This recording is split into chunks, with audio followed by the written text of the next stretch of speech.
አቡነ ገብረ መንፈስ ቅዱስ ወደ ዝቋላ ሲሄዱ 3 ሽማግሌ ሰዎች አገኙ። በእግዚአብሔር ዘንድ ጥቂት አዝለሸኝን ደክሞናል አሉ።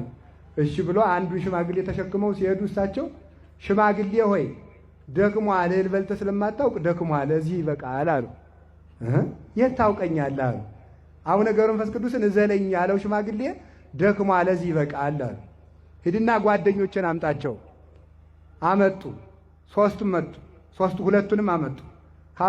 አምጥቶ ሲጨርስ እናንተ ሽማግሌዎች ከየት መጣችሁ? ማዛችሁ ልብን ይመስጣል አሉ።